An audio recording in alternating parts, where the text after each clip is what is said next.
Welcome to a lesson with Dr. Powell. Okay, let's keep looking at this top part of the sphere and look at another way that we can calculate the surface area. This way might actually be slightly faster, and it's done by ratios. And intuitively can be thought this way. We take this little piece of the surface and we think about a gradient vector where the surface actually is a level surface for this function right here. And it's orthogonal to it. But then if we project this onto what's vertical or kind of parallel with the z-axis, so this is the k vector and parallel with the z-axis.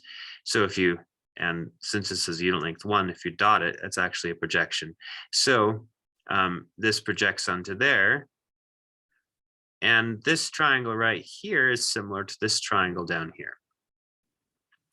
Let's kind of think about the base of this triangle right here as being representative of dx dy, or kind of like the area flat in the xy plane. The actual area is slanted up here. Well, the ratio of this hypotenuse to that base actually is the same ratio as actual area on the slanted part to the area down below on the base. That has the same ratio. Well, what's that ratio? Well, you could just look at this right here to get the ratio. You take the length of the gradient and you divide it by the length of this projection. So if we simply take that ratio and multiply it by the area of the base, dx dy, and integrate it, we'll get the area of the surface in that area. It's just another way of doing this. And we can get to the same integral that we've had in the first method, actually, rather quickly by seeing this. For instance, we take the gradient here of f. The gradient is just 2x, 2y, 2z. And then we find the length of that. So we can factor out the 2 when we find the length, and then we're just left with 2 times squared plus y squared plus z squared.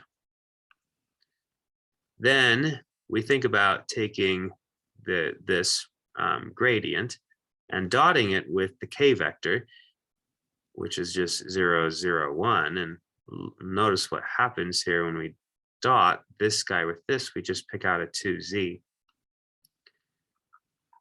And those 2's cancel. And so this is just what we're integrating over that region. We can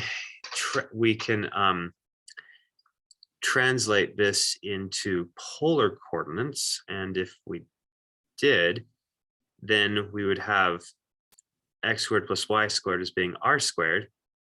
So r squared plus z squared, at least for this particular sphere, is just always a constant. In fact, we could see that right here in this case for this sphere. X squared plus y squared plus z squared is always going to be equal to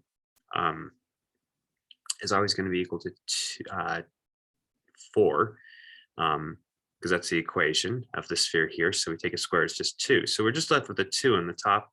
So this really just looks like 2 over z. And if we're converting to polar coordinates, we're going to have an r here. If we rewrite z in polar coordinates, we actually have, just as we saw in a previous video,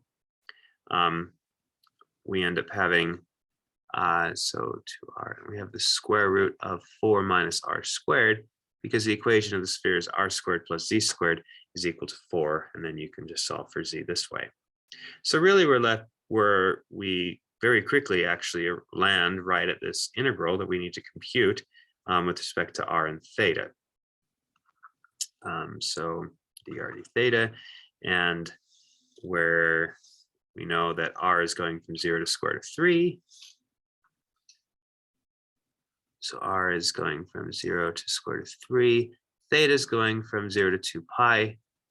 And in a previous video, we actually worked through the computation of this, and we landed at 4 pi. So we now have at least three approaches, at least we've seen 3 approaches for how to compute the surface area of that top part. Thanks for watching.